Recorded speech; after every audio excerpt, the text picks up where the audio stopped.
1. You will hear a student and an advisor talking about facilities at a college. First, you have some time to look at questions 1 to 5.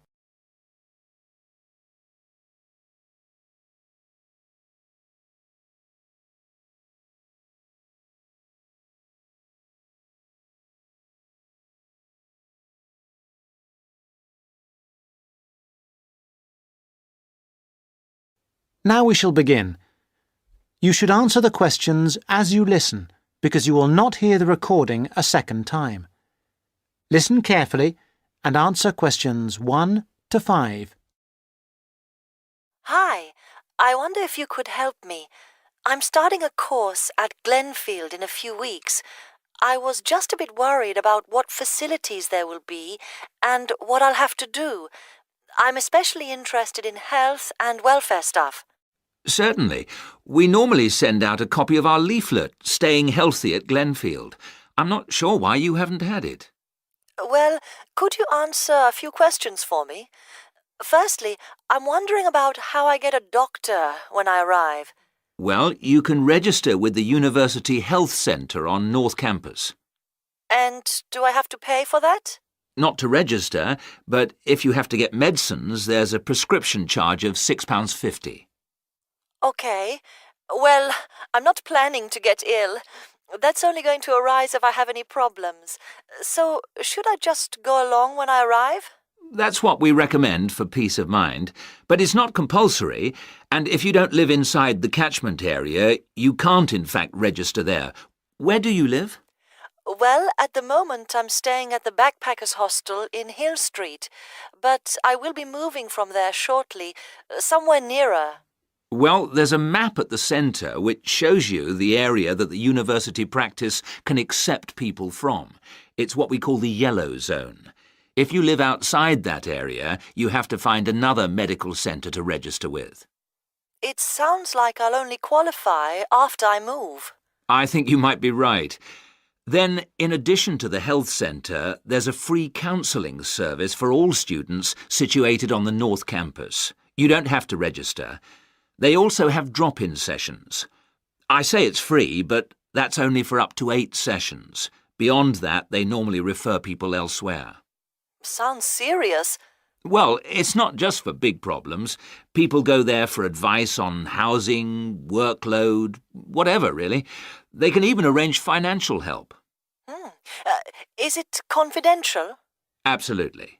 Then again, a lot of students prefer to phone the Nightline service, which is run from an office on the central campus.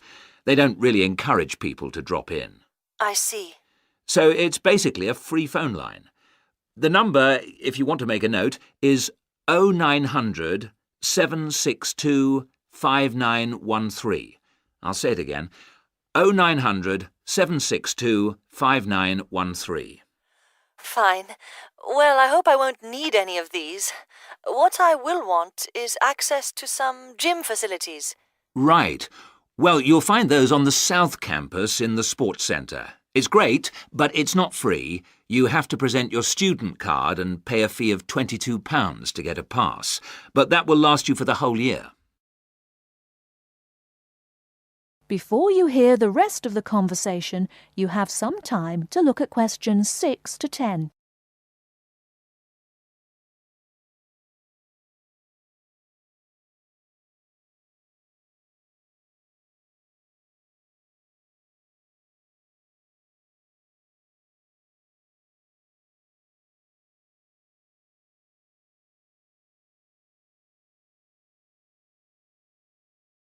Now listen and answer questions 6 to 10.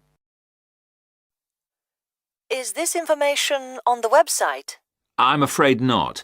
I can send you some leaflets or even resend the whole information pack if you give me your details. Could you send the whole information pack, please? Yes, that's fine. I'll have to take down some details. Could you tell me your full name? Sonia Orr. S-O-N-Y... No, I'll spell it. S-O-N-I-A. Then Orr is O-R-R. Orr. OK. And you said you were on Hills Road? Yes, but don't send it there as I'm about to move. I'll give you my new address, which is 22 Winter Gardens. That's Glenfield. And the postcode? Oh, yeah, that's GF23 9BQ. Fine. Now, we're doing a bit of data collection about who uses our services at the moment. Can I just ask a few more questions? Yes, that's fine. OK. If you're an international student, what country are you from? I'm from Switzerland. And how old are you? I'm 24. And finally, which course are you enrolled on? Right, well, that's a bit complicated, since I'm hoping to switch to economics and history. But at the moment... I'm down to do economics and sociology. It's a joint degree. OK, I'll put that. Great. Well, I'll pop the information pack in the post, and you should get it soon. That is the end of part 1. You now have half a minute to check your answers.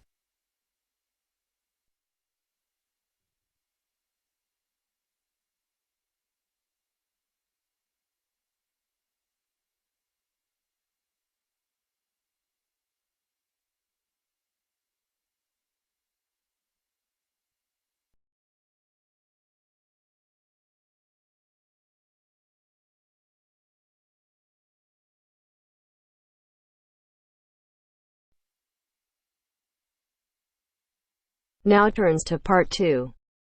Part 2. You will hear two students talking about a class assignment about wild bird rescue and rehabilitation. First, you have some time to look at questions 11 to 15.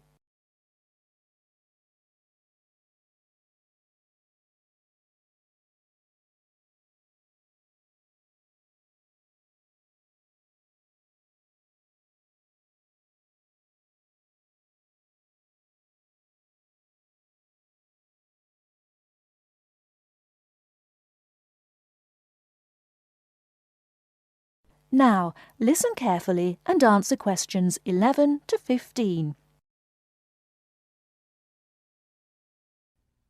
Okay, let's go over the requirements and see what we have left to do. Let's see. We have to give the professor a written summary of the information we've gathered on our topic, wild bird rescue and rehabilitation. The other written thing we have to turn in is a case study of the rehabilitation of one bird. We have the information on that already. Right. All we have to do is write it up. What about charts and graphs? Do we need to include something like that? I don't think so. They aren't really relevant, but we do have to turn in a list of the resources we used. Naturally. What about videos? I heard some of the other students were doing that. Well, I guess that must be optional, because I don't see it on the requirements list. Okay, we should start planning our class presentation, since that counts for half the grade. We've looked at lots of sources of information, but I think our best source was the interviews we did with the wildlife rehabilitators. Agreed. That and the journal articles. I think we have enough information from those two sources for the presentation anyhow. The books we looked at weren't all that helpful. I wonder if we should try to bring in some live birds for the presentation. That would be too difficult, don't you think? But we have lots of photos of rehabilitated birds. We can show those. Before you hear the rest of the talk, you have some time to look at questions 16 to 20.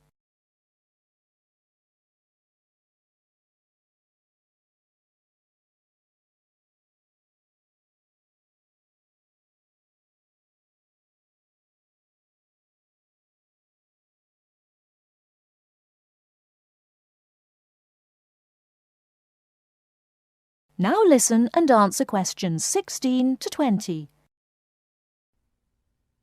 Right. OK, I think we should start by talking about how to rescue a bird. Probably first we should help people understand which birds need rescuing. Yeah, that's really important. Because a lot of times people see a baby bird that's all alone, or they find a bird sitting on the ground and they think it needs to be rescued. And usually, those are just baby birds learning to fly. So we should emphasize that people should only attempt to rescue a bird that's clearly injured. For certain kinds of birds, the rescuer needs to wear protective gloves because some of those birds have sharp claws and can tear your shirt, or worse, injure your face or some other part of your body. Yes, that's an important point. Okay, next, let's tell people to put the injured bird in a box with good air circulation. We should let them know that a cage isn't necessary, and a bag, especially a plastic one, could hurt the bird more. Another thing we need to say is that the best way to help the bird stay calm is not by petting it or talking to it, but by leaving it completely alone. Then people should take the bird to the bird rescue center as soon as possible. Right, and we should also point out that when they're driving the bird to the rescue center, it's better not to play music on the radio or talk loudly, because those things just stress the bird. Yes, it's better just to speak quietly while you have the bird in the car. Okay, we've got that part covered. Next, we should talk about what happens at the rescue center. That is the end of part 2. You now have half a minute to check your answers.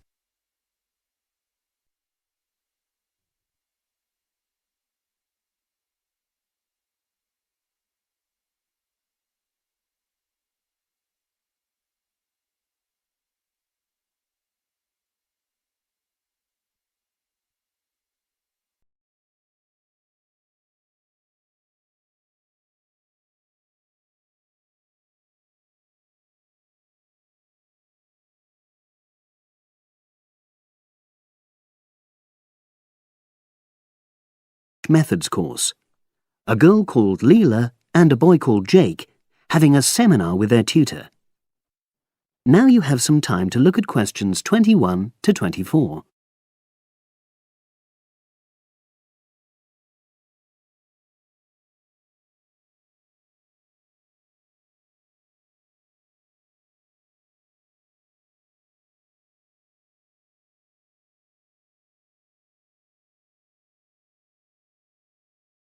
Now listen and answer questions 21 to 24.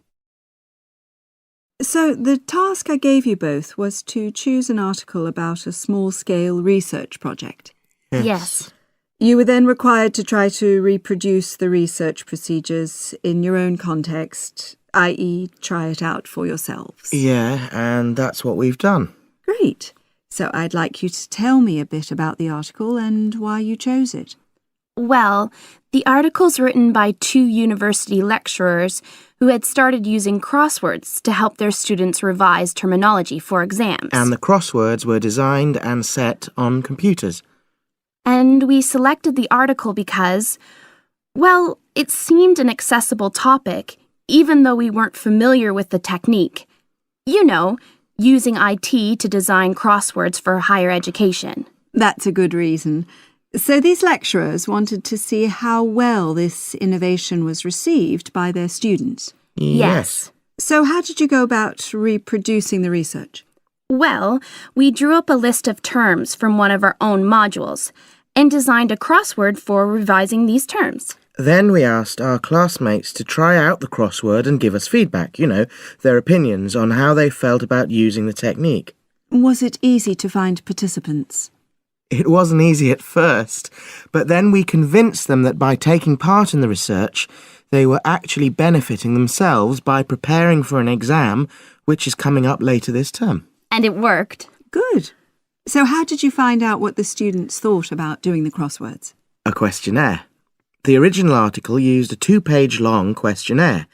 There were lots of excellent questions on it, but the whole section on difficulties using IT is now obsolete. Old-fashioned even though it had only been written a couple of years ago. So you designed a shorter version? Yeah. Then we sent it to the 40 students by email and got 28 replies. I was taken aback by the fact that everybody we talked to thought this was a good return. I mean, the responses were well written. People had taken a lot of care, but I was really disappointed with the low numbers. Yes, an important lesson to learn for an apprentice researcher. Yeah. Now you have some time to look at questions 25 to 30.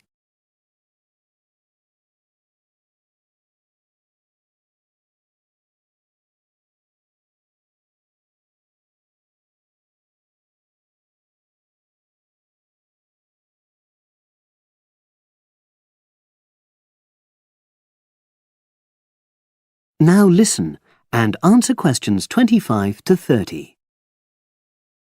So what results did you get? Well, basically, the responses were extremely positive. The students said that doing the crossword on a computer helped them really focus on the work in hand and not be distracted, which is something that commonly happens with other ways of doing revision. Yeah, that was really clear. But something that struck me was that having fun hardly featured in their responses, nor did anything to do with spelling of hard words, which I thought would be an obvious benefit. No? Okay. Respondents also said that doing the crossword hadn't really increased their general motivation to study, but that it had highlighted the gaps in their memory so they knew what further work was necessary. Right. So how did your findings tally with those of the original researchers? There were lots of similarities, but... There were probably two main differences. We found that more males than females liked the technique, whereas the original study found the reverse. Also, our respondents said they wouldn't mind doing a crossword as a final official exam, whereas in the original study, students said they would hate doing it even if it meant having a shorter test. But of course, both sets of respondents said they'd be interested in doing more crosswords for informal purposes, revision, and so forth. Right. So let's have a think about the whole project and what you've learned from doing it. Well, it was very time-consuming. Yeah, and I don't think we managed that aspect very well. It could have been worse. I mean, we didn't have a lot of data, so we didn't have to spend ages processing it. And of course, we'd already done a course on numerical data processing, so there wasn't much new there. Yeah, that's true. Anyway, I think we designed our questions well so that they gave us manageable data. Yeah, it really helped having the original study to guide us, as it were. And that helped us to see what a good research instrument is. What a good questionnaire should be like. Absolutely. We got a lot from that. But when we were writing up the project, I'm not sure whether we'll know how to acknowledge the work of the original study. You know, our referencing. No, that's something we'll both have to work on in the future. Actually, that part's been great. Finding ways to share and support another person. That's the real plus from the project, learning ways to do that. Well, it's obviously been very successful. That is the end of part 3. You now have half a minute to check your answers.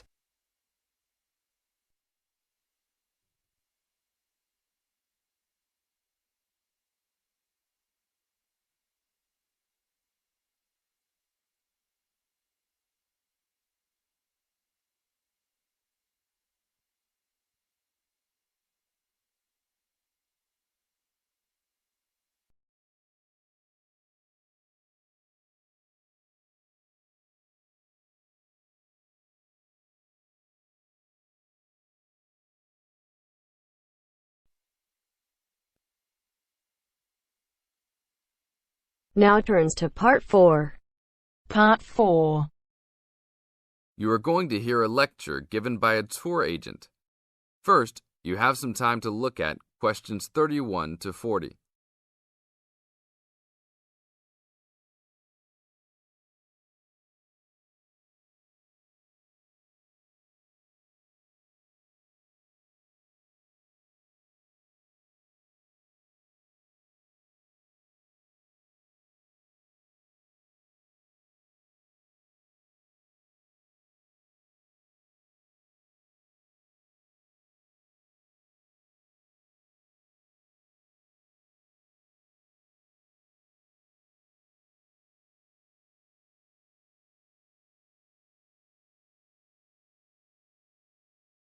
Now listen to the tape and answer questions 31 to 40.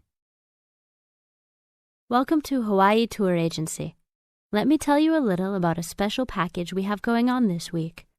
I know everybody wants to get away from the stress of work and life, so I think you should all consider a week-long vacation to the paradise of Hawaii. First off, let me tell you all a little bit about Hawaii. The Hawaiian Islands are of volcanic origin and are edged with coral reefs. Because of its volcanic origins, people often go especially to see the volcanoes. Hawaii is the largest and geologically the youngest island of the group. Oahu is the most populous and economically important. The capital of Honolulu is located on the island of Oahu, the only U.S. state in the tropics. Hawaii is sometimes called the paradise of the Pacific because of its spectacular beauty, abundant sunshine, expanses of lush green plants and beautiful colored flowers, palm trees, coral beaches with rolling white surf, and cloud-covered volcanic peaks rising to majestic heights. Some of the world's largest active and inactive volcanoes are found on Hawaii and Maui. Eruptions of the active volcanoes have provided spectacular displays, but their lava flows have occasionally caused great property damage. The lava can spill down the mountains into the settlements where people live. The most famous of these is right by Honolulu. It is called Diamond Head because from far away, the top of the volcano looks like a diamond. Vegetation is generally luxuriant throughout the islands, with giant fern forests and lush vegetation. Although many species of birds and domestic animals have been introduced on the islands, there are few wild animals other than boars and goats, and there are no snakes. The coastal waters abound with fish. More ethnic and cultural groups are represented in Hawaii than in any other state. Chinese laborers who came to work in the sugar industry were the first of the large groups of immigrants to arrive, starting in 1852, and Filipinos and Koreans were the last, after 1900. Other immigrant groups, including Portuguese, Germans, Japanese, and Puerto Ricans, came in the latter part of the 19th century. Intermarriage with other races has brought a further decrease in the number of pure-blooded Hawaiians, who comprise a very small percentage of the population. Now all of this sounds very interesting, right? For only $600 per person, we are offering a tour package to Hawaii. This includes your round-trip airfare and fully guided tours. The duration of the trip is 5 days, including hotel for 5 nights and tour buses that will take you all around. We will go to the famous beaches, the volcanoes, and the forests. Sign up today to save your space, as seats are running out quickly. That is the end of part 4. You now have half a minute to check your answers.